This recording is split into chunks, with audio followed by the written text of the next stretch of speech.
Hey guys, and welcome to a new series I like to call Declassified. The first part of this series is Defiance Declassified, where I essentially recount events of such things as the Alien comics. I would eventually love to have some other people join me in the voice acting for the lines of some of these characters and to help further bring the story to life. So if anyone is interested, please contact me. After the Defiance series is done, I'll be doing any or all of the other canon Alien comics, like Dead Orbit, Dust to Dust, Resistance, etc. This episode is going to cover the first comic issue of Alien's Defiance series, as we are introduced to Zula Hendrix and see her as she attempts to recover from her injuries whilst dealing with a new alien threat, working alongside her unlikely companion. If you guys enjoy these, there will be many more to come, but without further ado, let's get into the video. Obviously, spoilers alert. We begin the issue looking down at the Tranquility base on the moon, or as it is called now, Luna. During Private First Class Zula Hendrix' recent past, as she attempts to make her way around whilst injured. Immediately, we get a sense that Zula is an independent and powerful person. However, she is suffering a great pain not only physically, but mentally, in order to regain her natural abilities after her unknown injury has left her requiring reconstructive surgery, nanotherapy, and massive spinal repairs. The scene now takes place days after her time on Luna, and we see her now uncomfortable and in pain as she is determined to get back to her duties as a soldier and even more as a colonial marine, undertaking a small scout and recon order. Passing through outer defences now. Time to target 5 minutes. In time, it is revealed that Zula was travelling with a squad of Weyland-Yutani corporate security drones to a non-functioning mass cargo hauler ship adrift just above the Tranquility lunar base. Weyland-Yutani had claimed salvage rights on the vessel, but military jurisdiction on lunar space means that one of their own had to go aboard. Zula was the one acting in the interests of the colonial marines, as she described it. She was a glorified key. Her mission was to retrieve the flight recorder data and send it back to Tranquility Base. Upon arrival, they noticed that the ship was venting atmosphere as Zula begins to go through a round of horrible pain spikes throughout her body. Eventually gaining access to the ship's bridge, Zula is instructed to view the internal security audio logs.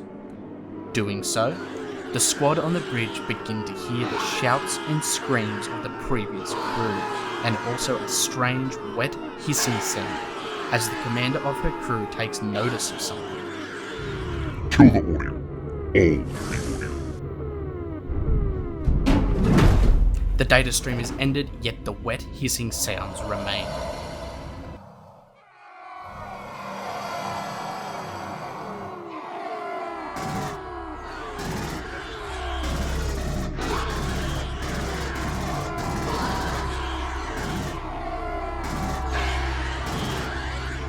Chaos erupts as Zula and the commander move to support their fellow squad members. They suddenly are faced with an alien contact blocking their path. A lone Xenomorph had made to attack them. Zula tumbles and the helmet of her pressurized suit is smashed, causing her to lose consciousness slowly as air rushes out into the near vacuum.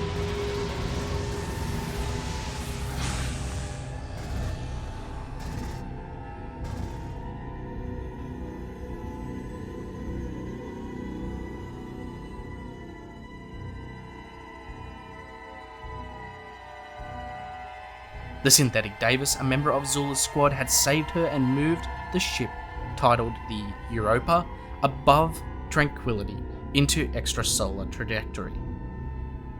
Time to wake up Zula. As Zula initially struggles, awakening confused and agitated, Davis does his best to inform her of previous events and a current situation. Zula, however, was on edge and skeptical of the synthetic's legitimacy, and immediately fell to the floor, still weak from her injuries, where she impatiently began to ask a succession of questions. You were sleeping for 27 days. Get dressed and meet me in the bridge. I will brief you on everything that's happened. She clambers off the floor and proceeds to fasten a trauma shock brace in order to better stabilize herself while walking, telling herself to pull herself together so as to not look weak in the face of a combat synthetic. Once on the bridge, Davis begins detailing the situation and what had occurred during her absence. The Europa was fully infested. We lost 8 of our own, 6 remaining from my unit, in addition to myself and you. We found the crew dead, rigged up in some type of organic nesting in the cargo bay. The airlock was an egg farm. We sterilized both. I was thorough. As Davis goes on detailing Zula of the facts, he tells her that they have no way off the ship, as the Europa's dropships are all gone now. Zula asks their location, and she is informed that they have entered the Xenomorph system. Siegson had a Sevastopol station in Reticulum, but there are some related operations in Doradus that Weyland-Yutani were not aware of, specifically LV-4440 was their last stop in the Europa's flight path. He then goes on to explain that he had been ordered to return to Earth, but disregarded this order. This puts Zula on edge, who reached for her gun before another combat synthetic can draw his own.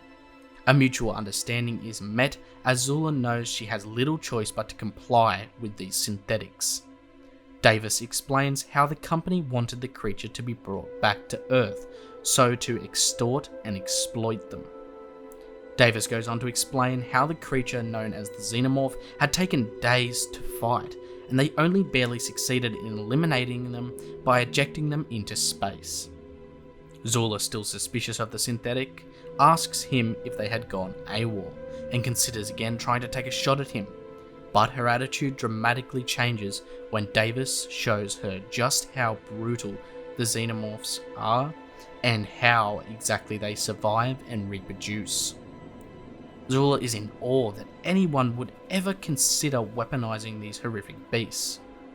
Despite being a military-minded woman, she simply cannot fathom the aspect of the Xenomorph being used as a weapon, knowing that whoever employed such a tactic was next-level evil.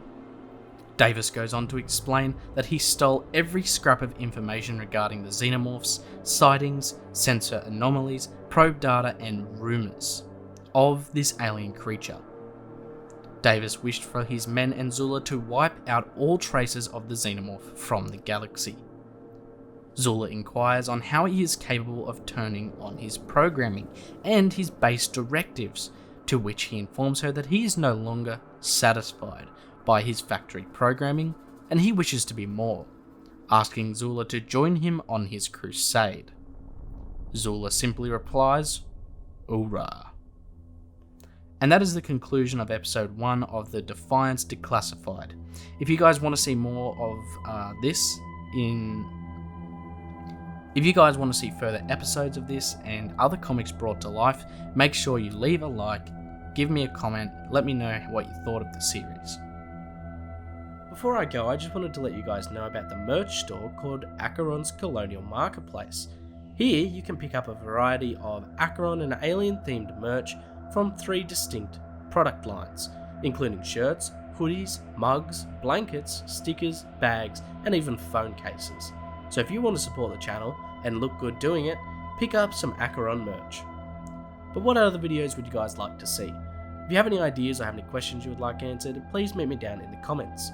If you did enjoy the video, please leave a like and go check out Project ACHERON on Twitter and Discord. If you want to support me further, you can become a patron where you can get access to early and behind the scenes content, the monthly and Alien Day giveaways, as well as the patron only engraved set of items. I hope you guys did enjoy the video and I'll talk to you guys in the next one. Until then, this is Project ACHERON, signing off.